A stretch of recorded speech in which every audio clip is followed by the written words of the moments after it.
I don't know if they even thought that anybody would be, would have the time to sit and dissect the symbolism of an Oreo cookie and realize that maybe it's because in their subconscious they're responding to the design, because I don't think they know maybe they do. I don't know. Maybe they know of all the connections.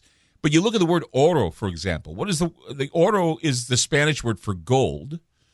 In French, gold is called or o. It's hard to say. And then, of course, there's ordo, which means order.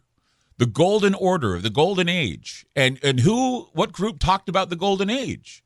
The Knights Templar, right? The Rosicrucian orders, the Rosy Cross orders, the Order of the Rosy Cross, this spiritual and cultural movement that rose in the early 17th century. And remember, the Knights Templar believed, at least a segment of them, the original Knights, they were a chivalrous order. That's how they're historically referred to. And they believed in a unification and a true equality. At the time, there was not so much so.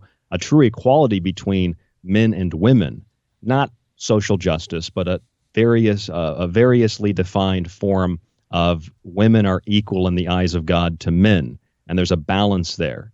And that has been misrepresented, as have many of the Templar and Masonic symbols, and turned into evil symbols. And there are many reasons I'm sure that's been done. Mm-hmm. But with these symbols, Clyde, like with any symbol, you can use them. I suppose you could use them to worship God, or you could use them and invert them to worship the devil, or you could offer them to extraterrestrials. But see, that symbol itself, that cross, I guess you'd call the patee, as they call it, that's seen on the garments of kings and queens.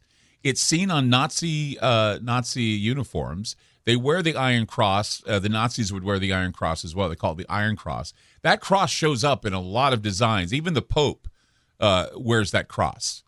So that's a very powerful symbol. It's a sun symbol, isn't it? It is a sun symbol, yep.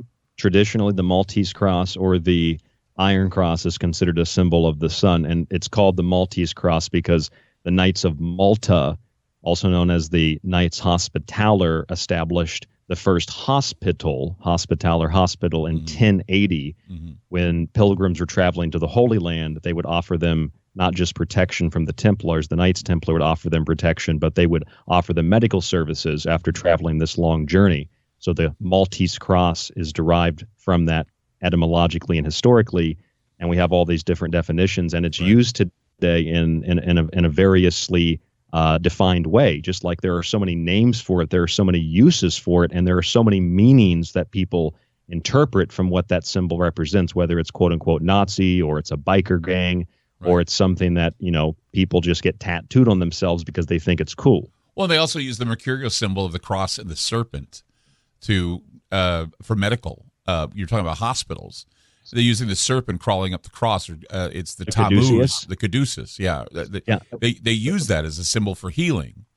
Right. The wand of Asclepius is a single pole or a staff, which represents power. And then you have the wings at the top, and there's a single serpent. But the caduceus, is two. So it represents the unification, again, alchemy of man and woman, two opposing forces coming together. Even our dollar sign is a caduceus. Have you noticed that? You look at the dollar sign. It's a snake. That's the S is a snake that goes around a pole. The dollar sign. It's the same symbol. Yeah, it is. In fact, it's. I think it's pretty similar. I forget the Hebrew letter, but it's similar. I think it's Aleph or something, but it's similar to a Hebrew letter.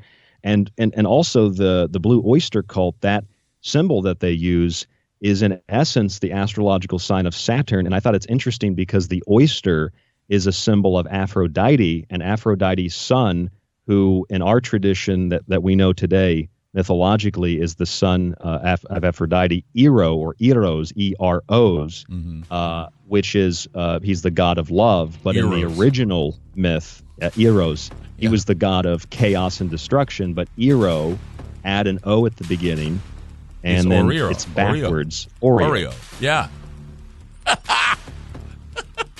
It's incredible, isn't it? It is incredible. It's awesome.